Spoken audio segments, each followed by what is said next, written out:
This video is all about the SANDMARC Hybrid Pro Filters. These specific filters combine a neutral density and a circular polarizer filter into one adjustable filter. Before we get into this video, I'd like to talk to you about why you would want this hybrid filter and who these filters are for. Neutral density filters are used like sunglasses for your camera's sensor. That means you don't have to close down your f-stop, which inherently increases your depth of field, ruining all that bocaliciousness, which then in turn puts everything into focus in your shot. The other half of these filters is the circular polarizer, or otherwise known as CP filter, and I'll be referring to them in that way throughout this video. CP filters are primarily known for controlling reflections on glass and water, but they also do so with many different types of surfaces. So anything you can think of reflectiveness.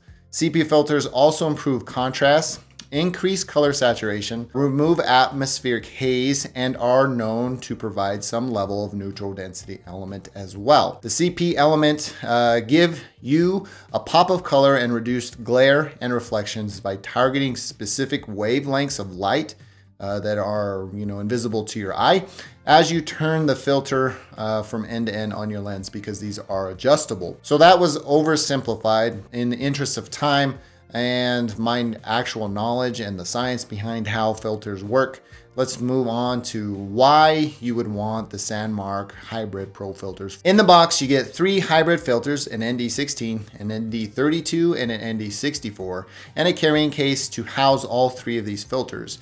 And it's a really nice compact carrying filter, or carrying case that is. Each filter is provided to help you with any shooting conditions. So for those cloudy winter days and with overcast where you would have significant overcast, the ND16 would work the best. When you have some rolling clouds where sunlight's popping in and out and it's springtime, let's say, the ND32 would probably suit you best in those shooting conditions. And during the hot summer days with no cloud cover, the ND64 is the one you're going to want to go for, because you want maximum sunglass protection of your sensor in that regard. And that's when I would reach for that one. There are 4 different thread types of the hybrid filters that are sold by SANDMARC: an 82, a 77, a 67, and a 58 millimeter. Each filter size comes with those 3 different ND CP filters in the packaging, so you get 3 of those filters of that filter size. And at $200 for the 82 millimeter, $190 for the 77 millimeter, and $180 for the 67 millimeter, and finally $170 for the 58 millimeter. Those are a pretty high price, but if you think about stacking different types of filters and you spend that amount of money for a CP and an ND filter that are dedicated, you're going to spend way into north of $400 if you went a different route. So you are saving a good amount of money. Each filter is multi-coated, anti-reflective cinema glass with an ultra thin and lightweight aluminum frame that produces or is limiting in the vignetting department for lenses as wide as 16 millimeter. After using the SANDMARC hybrid filters, I can say that they are the lightest weighted filters of this kind of combined type of filter that I've ever used. These are perfect for gimbal setups because they are so lightweight. They make for a great companion to those setups for balancing purposes. If you've ever used a Tiffin variable ND, you know that they are pretty hefty pieces of gear that you have to attach to your lens. And if you're a Sony alpha shooter and have a G Master lens, those are already heavy in addition to that. So if you throw on any kind of filter on that could throw your whole balancing act out of whack. So now the question is, with any filter that I have, is how good they are at minimizing color cast in your footage, because all lens attached filters introduce some level of color cast. And that's where it tints it for, green or purple, or it does any number of different things to where it degrades your footage and it's hard to color correct. And that becomes the question of the SANDMARC Hybrid Pro Filters for me. So let's go ahead and hop into some sample footage and take a look at that. In an effort to produce the most objective evaluation of the SANDMARC hybrid filters, I thought I would throw them all into Premiere Pro sequence and evaluate them using the white balance selector. And with this, I have a color card that I want to take a look at the footage and see how each of them change with the letting Premiere Pro do its thing with the white balance selector. So here we have no filter. This was shot on the Canon EOS R, and the white balance was set to a Kelvin level of 5600, and the ISO is at 100 for this sample footage here. One thing that will differ with this, because I wanted to have a common exposure amongst all of these, is that the f-stop is at 3.5 on this one only. Everything else is f2.8. So with that being said, let's take the white balance selector and throw it on the white to see what it does to the footage and see how much of a correction is occurring with utilization of this white square on the color card. You can see that the temperature has adjusted a little bit into the blue section, but that is it. That's the only adjustment that you're going to see there.